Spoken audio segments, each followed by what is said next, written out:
Ada imam namanya Huzaifah Al-Mar'ashi.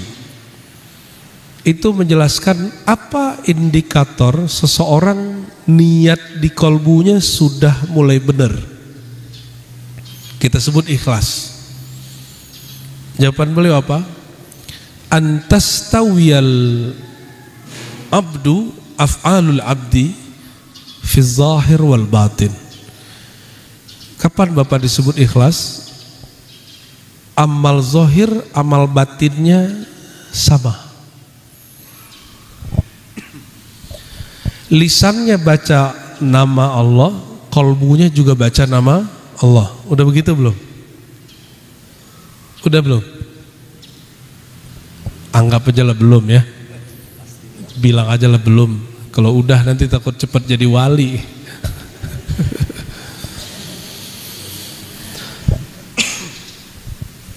Seiring seirama antara yang batin dengan yang zahir. Saya mau tanya, duluan zahir atau batin? Batin. Zahir ini cuma terjemahan. Tapi ilmu yang banyak berkembang hari ini, ilmu tajwid, bagus. Cuma tajwid dibagusin, kolbunya nggak dibenerin. Ilmu seni suara baca Quran. Akhirnya apa yang terjadi? Indonesia salah satu produsen, saya boleh sebut gitu, produsen Korea terbaik sedunia dan paling banyak. Tapi Bapak coba tanya sama Korea yang sudah juara itu, kebanyakan obrolannya hadiah. Kalau dia kalah nomor 2, ngomongnya apa? Itu jurinya salah itu. Dia lagi baca kalam terbesar, teragung di alam semesta, tapi dia sibuk dengan receh-receh bernama hadiah dan kejuara. Jadi belum sesuai apa yang dibaca dengan apa yang di kolbu. Karena dia membaca Quran bukan dari kolbunya, tapi dari suaranya yang bagus.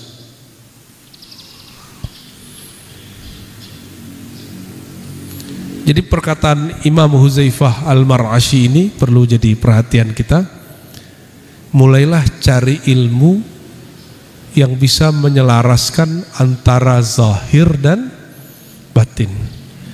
Jawabannya ada di kitab Sirrul Asrar Imam Syekh Abdul Qadir Jilani. Apa kata beliau? Jika engkau ingin zahirmu sesuai dengan batinmu, maka pelajarilah ilmu cara bertobat zahir dan batin, lalu ambil talqin zikir tauhid kepada ahlinya. Ya, para sahabat itu belajar zikir la ilaha illallah dari siapa? Dari Rasulullah. Rasulullah itu ngajarnya pakai tulisan atau pakai lisan? Ya, itu namanya talqin. Apa kata Nabi? Ya ayuhan nas, qulu la ilaha illallah. Wahai sekalian manusia, bacalah la ilaha illallah. Ya, itu namanya talqin am, talqin umum. Ada talqin khas. Inilah yang kemudian diwariskan ke ulama-ulama thariqah. Kalau ulama mursyid-mursyid sufi di Indonesia, kita ini gudang mursyid. Yang paling masyhur dan paling berpengaruh sejauh ini, kalau di Jawa Barat ada Allahyarham Abah Anom, ya. Di zaman kita, zaman sebelumnya masih banyak lagi, ya. Ada Syekh Tolha, ada Syekh Abdul Karim Al-Bantani, sampai kemudian di Sumatera ada Syekh Ismail Al-Jawi Al-Minangkabawi, itu jadi syekh di Mekah. Orang Bogor ada yang masyhur, muridnya internasional, namanya Mukhtar Atarid. Nggak pernah dengar ya? Ya, karena antum orang zaman ini. Kalau orang zaman dulu pergi haji, belajar di Mekah, tahu-tahu gurunya orang Bogor, namanya Syekh Mukhtar Atarid. Bapak Ibu yang bukan Allah, jadi orang dulu untuk belajar kolbu itu ada mursyidnya, ada gurunya. Jadi saya menyarankan segera cari guru yang bisa membimbing itu. Bukan belajar lewat buku atau sekedar sosial media atau sekedar mendengar seperti ini. Kajian ini hanya memotivasi ke sana. Nah, cari guru bab itu ya. Imam Nawawi menukil makna hadis niat dan ikhlas dari Imam Kusyairi. Apa kata beliau? Ikhlas itu ifradul haq subhanahu wa ta'ala fit ta'ah bil qasad. Ikhlas itu engkau mengesahkan Allah di dalam ketaatanmu dengan meluruskan maksud tujuanmu. Itu sebabnya muncul kalimat ilahi anta maqsudi. Itu meluruskan niat, ya Allah tujuanmu yang aku cari.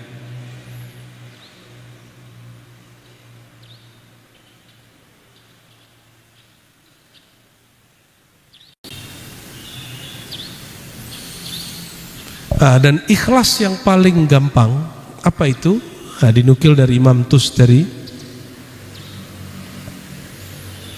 antakuna harakatuhu wa sukunuhu fi sirrihi wa alaniyatihi lillahi ta'ala. Diamnya, geraknya, amalnya, bacaannya itu karena Allah, mencari perhatian Allah, bukan cari perhatian makhluk. Saya agak kaget. Saya ketemu beberapa orang yang sudah berumur 70-an tapi jago main Facebook, Pak. Saya aja udah nggak tahu cara main Facebook karena udah nggak punya. Itu dia setiap kali ketemu foto posting. Karena di waktu mudanya dan dewasanya tidak belajar ilmu cara mencari perhatian makhluk Allah, sampai tua umur 70-an niat dia untuk bekerja, beramal, hadir di majelis hanya untuk memosting. Nah, ini seharusnya bapak-bapak ini sudah nggak perlu Instagram ya. Itu cukup anak-anak muda ini. Oke. Diam geraknya karena Allah. Itu ngeri nggak tuh bahasanya? Ini yang disebut al-fana fillah kalau dalam ilmu tasawuf. Padahal ini cuma jelasin bab niat. Dalam bab ini ada aplikasinya, Pak. Kalau mau makan, kita lagi lapar, lihat makanan dan minuman yang enak, biasanya nafsu nggak? Nafsu. Gimana cara aplikasi bab niat? Ketika kita nafsu, ditanya dulu kalbunya, wahai diriku, kamu mau makan ini karena lapar atau karena supaya kamu punya kekuatan taat kepada Allah? Makannya udah begitu belum? Belum. Oke, contoh lain. Capek terus mau tidur. Tidur itu karena ingin melepas lelah atau karena malam nanti mau tahajud atau mau sholat subuh berjamaah? Jujur aja, Pak, selama ini kita sholat buat apa? Apa tidur buat apa? Tidurnya supaya fresh. Kita tidur itu belum betul Allah ya. Benar gak? Saya sering menyampaikan juga, Imam Syazili dia berkalam kepada muridnya, apa kata beliau? Tolong jangan ganggu aku, mau wirid. Tahu-tahu masuk ruangan, beliau ngorok, Pak. Berarti tidur. Bangun tidur, muridnya nanya, wahai Tuan Syekh, katanya engkau mau wirid, mau baca hizib, kok tidur? Apa jawaban beliau? Aku niatkan tidurku untuk memperkuat tahajud, zikir dan khidmatku kepada Allah. Maka tidur pun bagian dari wirid. Udah begitu belum? Nah, coba mulai hari ini tidurnya diniatkan supaya segar dalam berkhidmat, bukan karena segar untuk diri sendiri. Jadi kita ini kalau masih begitu, kita ini masih egois. Itu sebabnya Bapak Ibu marah kalau tidurnya terganggu. Benar gak? Hatta bini sendiri nggak bangunin marah. Saya ini mau rehat, kamu ganggu aja. Tapi kalau kita tidurnya karena ingin supaya berkhidmat kepada Allahnya kuat, di saat-saat tertentu kalau bangun sebelum saatnya, apa jawabannya? Kapanpun bangun, detik kapanpun terbangun, berarti Allah sudah kembalikan tugas seperti biasa. Jadi gak terganggu, gak marah-marah lagi, gak sewot lagi kalau mau tidur. Ya, ini aplikasi sederhana. Ini aplikasi yang lebih mengerikan. Ya. Bapak Ibu yang masih aktif menikah, aktif melakukan hubungan spesial dengan pasangan, coba cek. Ketika muncul nafsu birahi, itu nafsu birahi ingin menuntaskan syahwat seksual atau ingin melepaskan rasa syukur kepada Allah, atau itu sebagai bentuk pengabdian kepada keluarga. Beda loh Pak. Gimana cara ceknya? Kata Nabi, istafti kolbak, minta fatwa ke kolbumu. Bagaimana cara verifikasi kepada kolbu? Jawabannya sederhana, ala bidzikrillah tatmainnul qulub. Jika diajak kolbu zikir, lalu nafsu syahwatnya bertambah kuat, berarti itu hubungan ibadah. Ini yang Nabi katakan, wa fi bud'i ahadikum sadaqah. Di dalam, mohon maaf ya, hubungan seksual kamu itu juga ada ibadah. Ini pembeda kita sama binatang. Ini rahasia cowok-cowok Pak ya, ibu-ibu dengar aja dari belakang. Sebuah hadis Nabi athar disebutkan bahwa laki-laki beriman yang ahli zikir itu lebih kuat dari orang non muslim 10 kali lipat. Kalau Nabi lebih kuat dari orang beriman 100 kali lipat. Di riwayat kedua lebih kuat dari orang biasa 40 kali lipat, itu Nabi. Sedangkan antum ini kalau benar beriman, iman itu di kolbu, maka orang ini akan lebih kuat 10 kali orang biasa. Makanya laki-laki kalau imannya kuat, benar Pak, tidak akan mengalami ya lemes di tengah, karena itu bagian dari ibadah. Bagian dari ibadah. Kenapa? Dia nggak fokus untuk eksploitasi nafsu birahinya, tapi tujuan dia lagi zikrullah. Orang sedang zikir, dia nggak akan kemudian, mohon maaf, itu kuda, coba lihat kuda. Kuda itu nggak berzikir ketika dia kawin, maka dia terjadi langsung keluar, ketemu betinanya langsung keluar. Nah, paham maksud saya? Ya, ini aplikasi sederhananya, aplikasi sederhana. Ya, mau keluar rumah, ini bumi yang mau kita injak, bumi siapa? Bumi Allah. Kata Allah Ta'ala, wala tamshi fil ardi marha, jangan pernah jalan di muka bumi sombong. Mentang-mentang mobil motor kita bagus, terus kita ya bentak-bentak orang, bel orang suka-suka, jangan begitu. Ngebut boleh, sombong nggak boleh, beda nggak? Ya, oleh karenanya kalau mau keluar minta izin kepada yang punya bumi. Bismillahi tawakkaltu Allah. Ya Allah, aku jalan dengan namamu, bertawakal kepada Engkau. Ini bagian terakhir.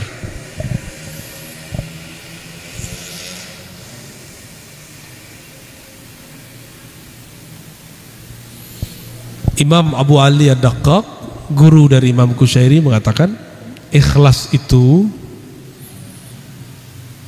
tawaqqi an mulahazatil khalq was-sidq, at-tanaqqi an muta'atin nafs.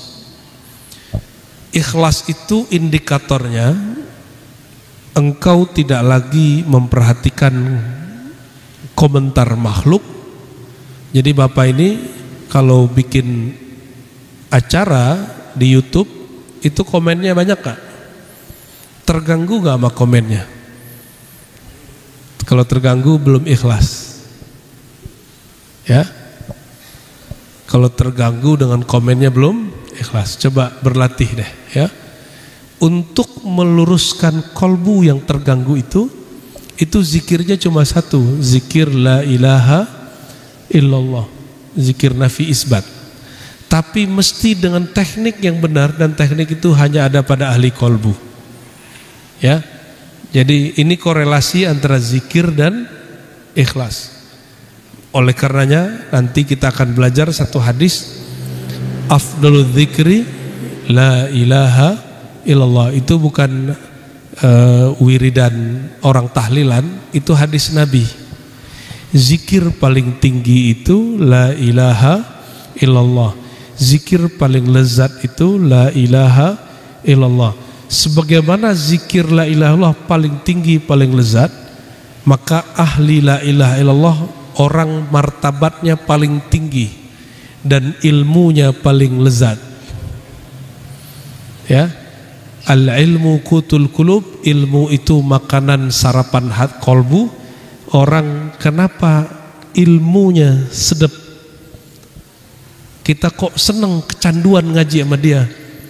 Li'annahu min ahli la ilaha illallah, karena orang itu beres la ilaha illallahnya.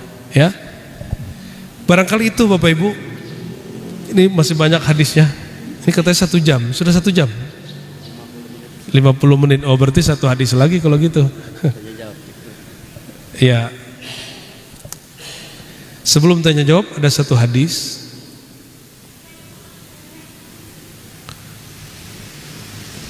La yaq'udu qaumun yazkuruna Allah Ta'ala illa haffathumul malaikah wa ghasyathumur rahmah wa nazalat alaihimus sakinah wa dzakarahumullahu ta'ala fi man indah. Ini hadis Sahih Muslim.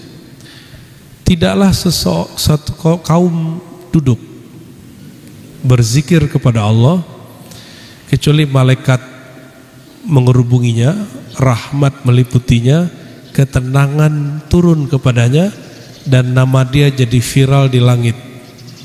Ingin viral di langit Pak? Jangan cuma viral di sosial media ya. Lalu penjelasan ini yang menarik. Penjelasan dia apa? Az-zikru, zikir itu ada kalanya dengan kolbu, ada kalanya dengan lisan. Saya tambah, beliau belum nambahin. Ada kalanya dengan anggota tubuh. Bahkan yang keempat, ada kalanya dengan harta. Ada zikir harta. Lalu mana yang afdal? Maka nabil qalbi wal lisani. Zikir yang paling afdal itu jika yang di kolbu dengan yang di lisan digabung. Tapi seandainya dipilih mana yang lebih utama, dipilih salah satu, maka zikir qalbu, kata beliau, fa in iqtusira ala ahadihima fal qalbu afdal. Kalau disuruh pilih, maka zikir qalbu lebih afdal. Dalilnya ada dalam hadis Sahih Bukhari, dikatakan, hadis Muslim ini juga disebutkan, hadis Nasa'i menyebutkan faedahnya. Nah, kita pakai hadis Nasa'i ya, bahwasannya man qala la ilaha illallah, baca la ilaha illallah dari kolbunya, min qalbihi, Allah akan buka pintu langit. La ilaha illallah itu muncul nur, Allah tembuskan la ilaha illallah itu ke langit sampai kepada aras. Itu yang membuat orang ahli zikir viral di langit. Nanti malaikat nanya, itu la ilaha illallahnya siapa? Itu zikirnya siapa? Paham maksudnya? Ya. Jadi zikir kita itu Bapak Ibu, itu masang status di alam malakut jabarutnya Allah. Ya, jadi sosial media alam jabarut. Dan itu masangnya pakai apa? La ilaha illallah. Mesti dari kolbu. Jadi semakin tembus ke dalam, semakin naik dia. Jadi kalau Bapak Ibu ditanya, siapakah orang paling tinggi di sisi Allah zikirnya? Orang yang paling dalam efek zikirnya ke dalam kolbunya. Nah, belajarlah itu, ya, carilah mursyid dimanapun, nggak mesti kepada kamu. Cari mursyid terdekat dari kita biar nggak repot-repot amat ngajinya. Wallahu a'lam bissawab.